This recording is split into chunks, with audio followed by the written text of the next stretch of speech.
The stories you are about to hear are real. They have been taken from the reels of Hollywood movies. The names have been changed to protect the identity of those films. This is not true crime. This is real crime scenes.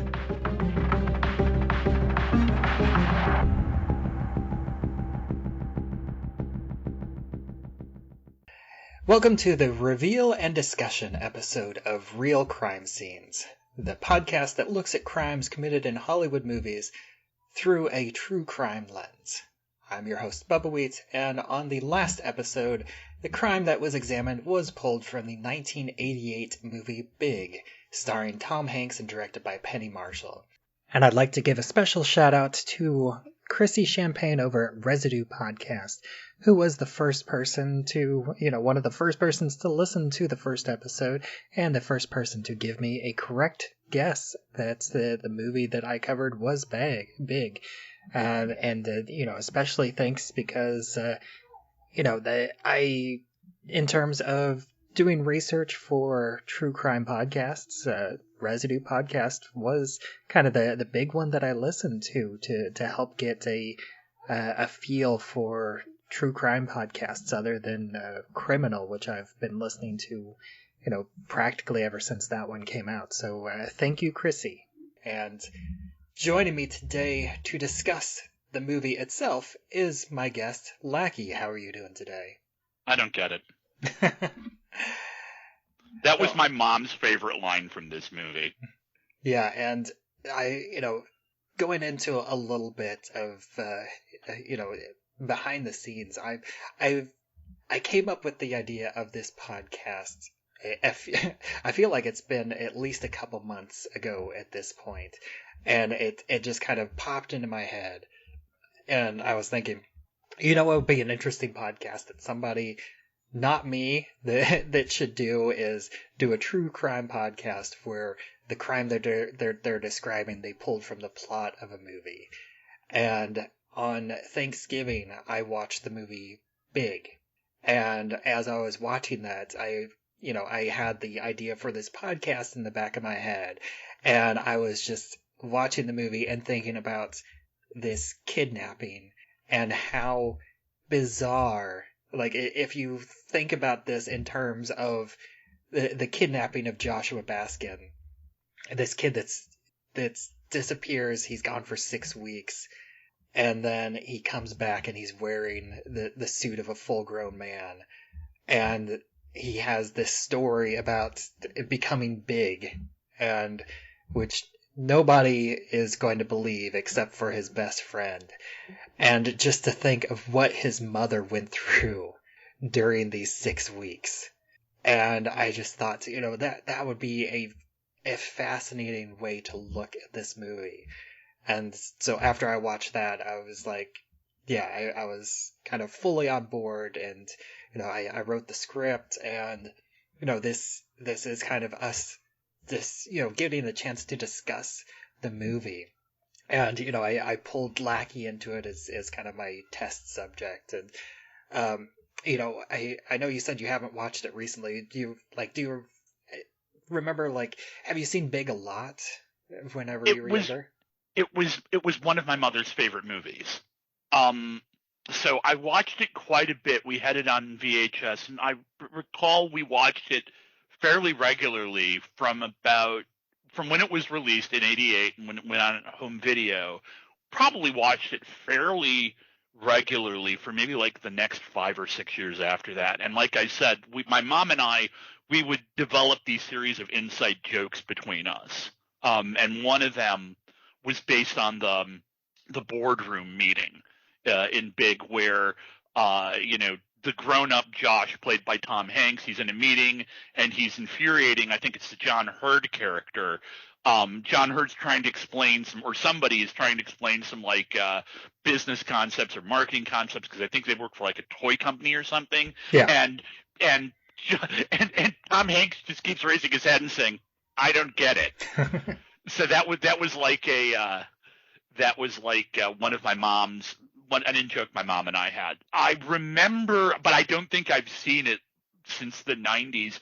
I have a fairly good memory of the shape of the movie, Like I remember like the big scenes, like the boardroom meeting, or really the iconic scene where Tom Hanks and Robert Loggia are on the walking piano playing Heart and Soul, Yeah.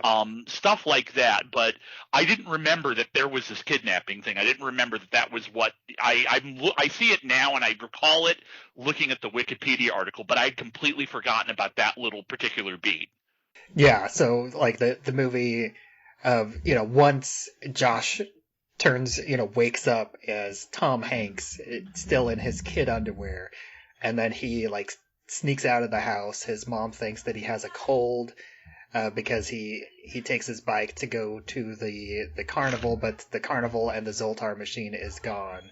And then he comes back and he has this confrontation with his mother where he's trying to say that he is Joshua Baskin. I'm your son. Look, I have this birthmark. And then she just gets angry and she's like, what have you done to my boy? Like, because she immediately thinks that he's a kidnapper. And I mean, rightfully so. Uh-huh. Because he has this completely unbelievable story. And then he starts telling all these details of Josh to convince her that he is Josh, but that just makes her think that he's a stalker, that he's been watching their family to know all these things, and that makes her even more scared and more angry, and she runs him off for him to eventually, go and find his best friend before they make their way to New York. And then, he's trying to figure out how to exist as an adult in New York. And he gets the job at the data entry at I think it's the Macmillan Toys, the toy company, in a cubicle next to, I forget his name, John Lovitz. And then at one point he calls his mom and, he has this conversation. I just wanted you to know that Josh is all right and he's okay and everything. She says, you have my boy? Says, yeah, and you're going to give him back just the way he was. Look, I swear to God, if you do anything to him, if you touch one hair on his head, I will spend the rest of my life making sure you suffer. And his response is, wow, thanks. And that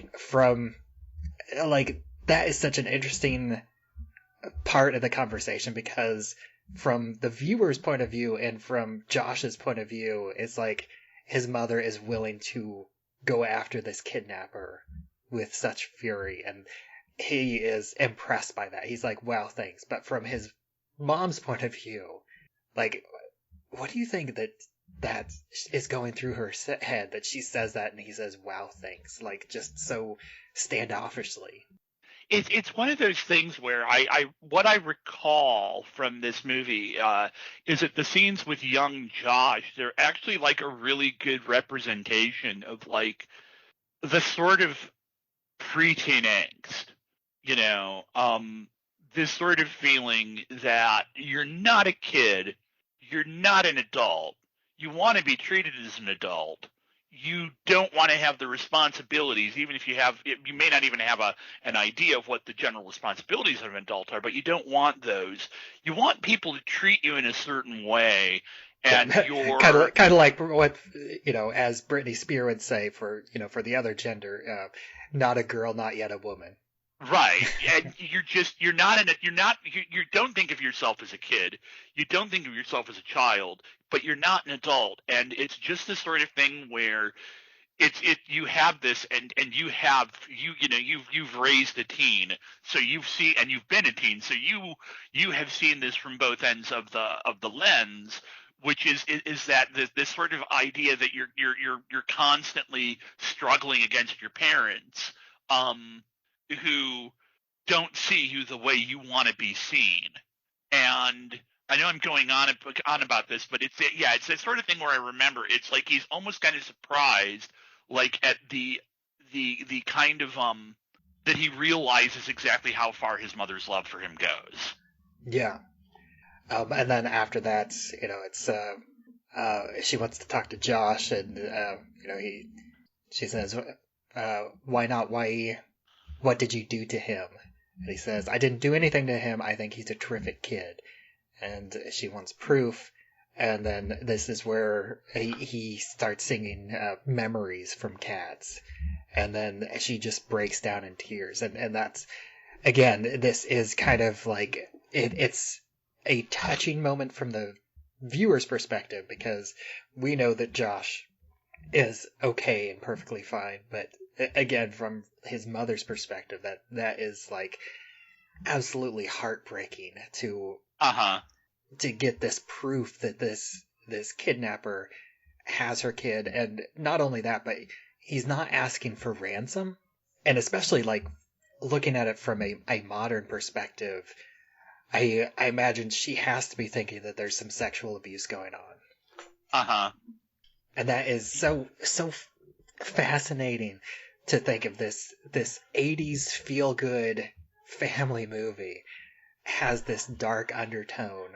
If you really look at it, that you have this mother that thinks that her child is kidnapped and being sexually abused as definitely within the 80s context of things like the like Satanic Panic and the whole thing with the daycares, the daycare scandal, all that. Yeah, that was kind of like, it's an interesting kind of period. And again, I'm saying this from somebody who, I don't have kids myself, but I've observed this kind of interesting shift in kind of the way parenting is done now by, watching some of my slightly older family members and then my friends, where kids used to have a lot more leeway than, like, kids in the 80s. When you grew up in the early 80s, you had a lot more leeway, I think. You tended to have a lot more leeway than kids who kind of, I think, were more so raised in, like, the 90s and further on, because of we have this sort of and I'm not saying whether this is good or bad, but there is, I think, kind of like that you have this sort of shift as to how much supervision or how much kids need to be monitored to make sure that nobody's exploiting them or abusing them. That's an interesting kind of thing that I'm sure this completely went right over my head at the time, and is really something that only occurs to me in hindsight. But yeah, you're totally right. Yeah, and this is also like the 80s, especially the late 80s, that is kind of the era of the stranger danger and, watch out for men in white vans offering you free candy, that they may come and snatch you away. Even though that wasn't really the reality of it. So I think those events happened, but that was extremely rare. That I don't have numbers in front of me, but I would imagine that there was probably, single digits events across the country where that happened, because most of the time it is like a family member or, someone known. Right. In any sort of cases of child kidnapping. Right. And then obviously there's this whole media thing where the media will latch onto things and make things, for the sake of sensationalism and ratings, make them look as if they are more commonplace than they actually are. This is a phenomenon that's been observed over the years, like that summer in the 2000s or maybe the early 2010s, I'm sure you remember it, where it seemed like the biggest danger that anybody in America was ever in was to be eaten by a shark. Yeah, and not only that, but in some of the more extreme cases, you have kids that believe that, even potentially being afraid to sit on the toilet because they think that the shark will swim up the pipes. Right. And that's kind of something that even I believe it's the writer and possibly even Steven Spielberg have gotten to the point where they regretted ever making Jaws because of the negative influence that they've had on how people view sharks. Right.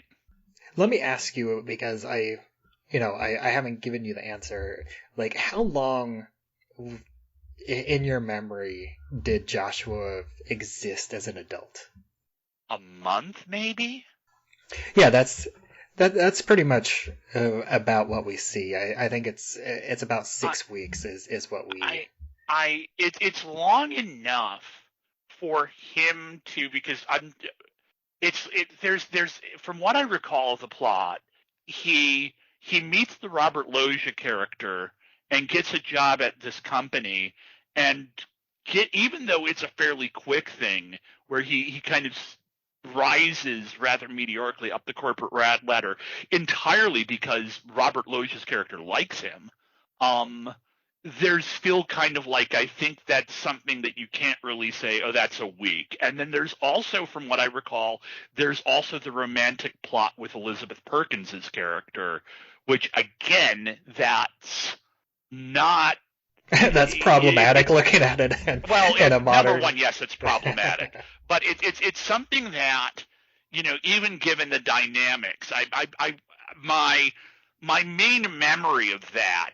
My two main memories of that romantic subplot are, number one, the scene where she takes off her shirt and he's sitting there and looking at her in his bra, and this is a great scene where you can read it on Tom Hanks's face that he has no idea. It's something that he knows he should want to do, but he has absolutely no idea how he should respond to it.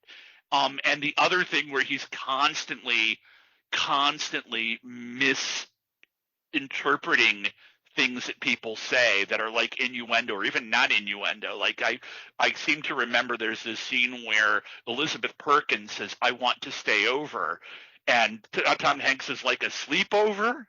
And he says, "Yes." And he says, "Yeah, but I get to be on top." And what it actually means is he wants to be on the top bunk of the bunk bed. Yeah, because he has the bunk bed set up for his best friend that he has over. But even that is like that relationship. That's not something it's obviously it's going to be compressed because this is a movie, but it's still not something you could credibly present to an audience that this is something that's going to develop in a week. So yeah, a month is largely what I'd kind of say. It's like a month. Yeah, and he also has, and they also have a line about that whenever he talks, I think.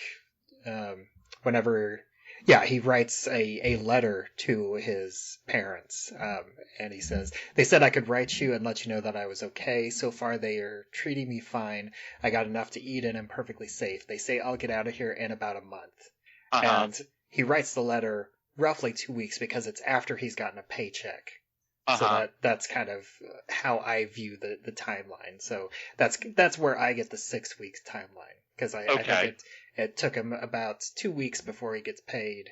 Well, possibly it could be weekly paychecks, but 1 to 2 weeks for him to get set up and get paid.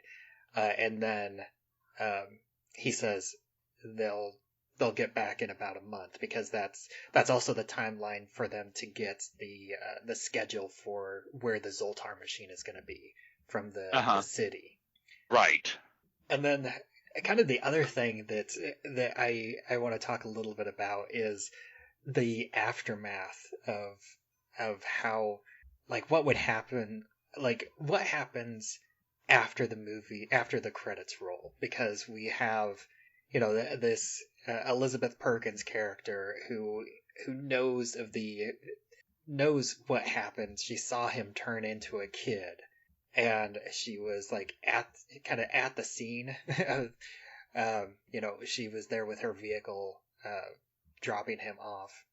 Although I'm sure she leaves, and then he comes back, and again he's wearing adult clothes, which again implies potential sexual abuse to this. And then if the police investigate afterwards, I think that they would find his apartment, because I imagine that he rented it in his name, even though I would imagine that he paid cash for it, because he wouldn't have a bank account. He wouldn't have a bank account. He wouldn't have a driver's license, any information on him, no matter how old he looked, Like, if he even knew his social security number, that social security number would be in the records as belonging to a 12-year-old. Yeah, and that's even a moment where whenever he gets the job, he's the guy that hires him said, "You missed a couple numbers on your social security number," and then he just says 12. Which, again, if that's actually correct, then yeah, the social security would, if they did any digging, then that would reveal him to be a 12-year-old. And if he didn't know his social security number correctly, then it would come up as not existing, or right, potentially to a somebody else's name. Like, it wouldn't match to Joshua Baskin. Right. But the fact that he has this apartment filled with a bunch of like toys and the soda machine, like it's definitely made for a 12-year-old.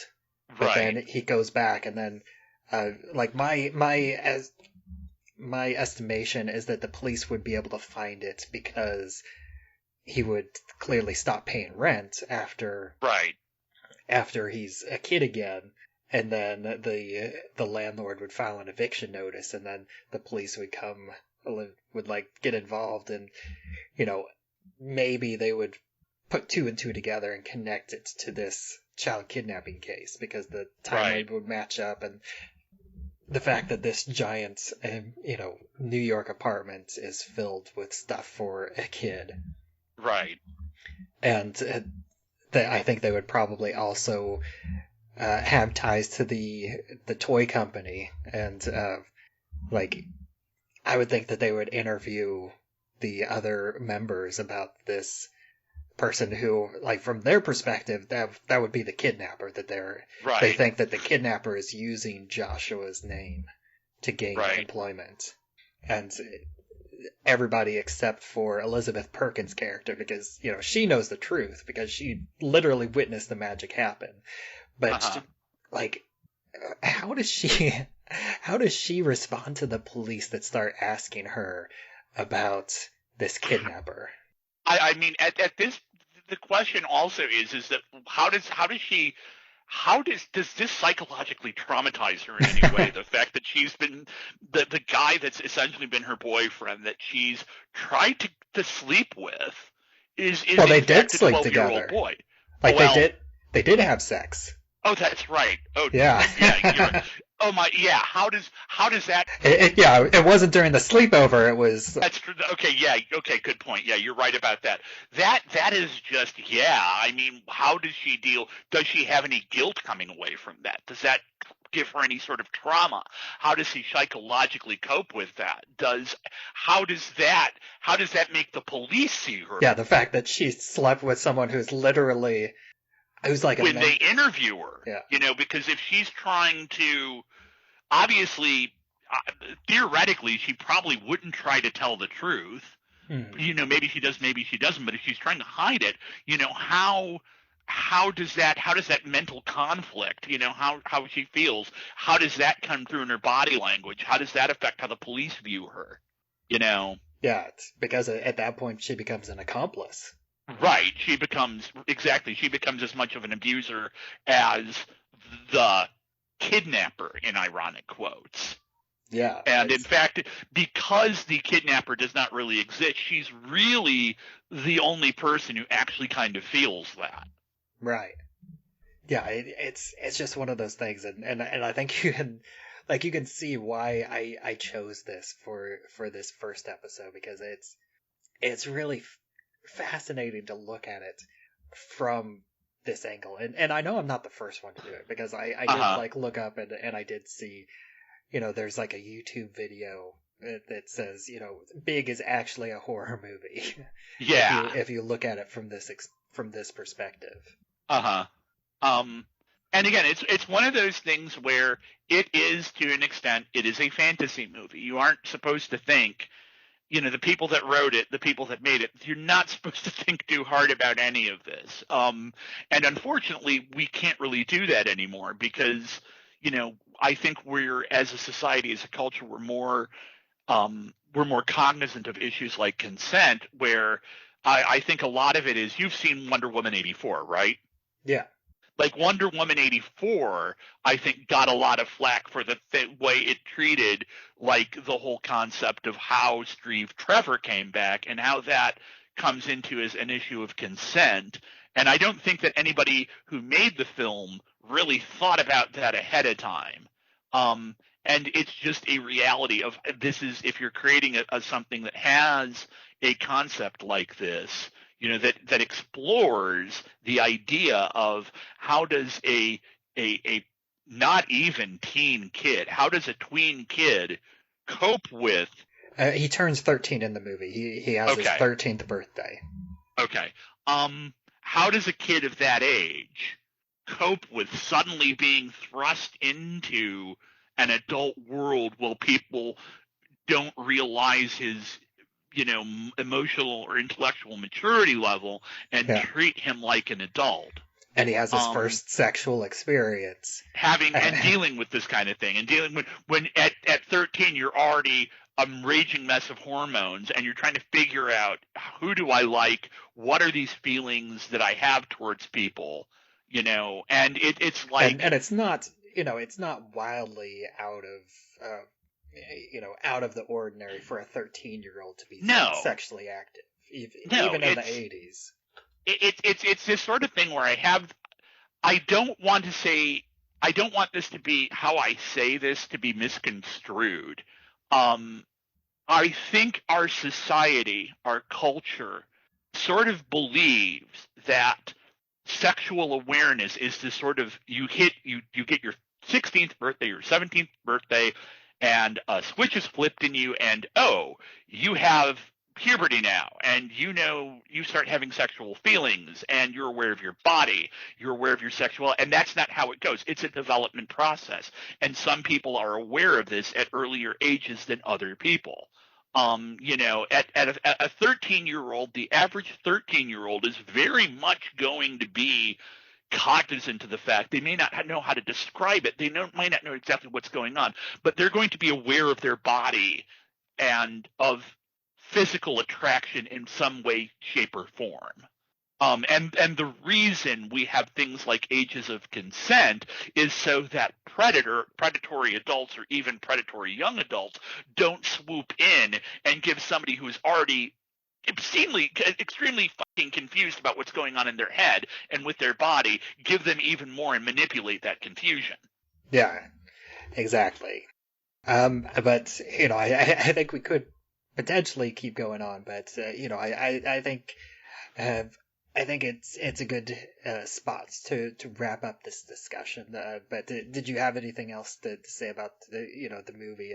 And one thing that's I just remembered that I wanted to kind of point out, but that I completely agree with, in like most fantasy movies and a lot of movies in general, like extras, they, in small parts, they don't exist outside of the narrative of the movie. So right.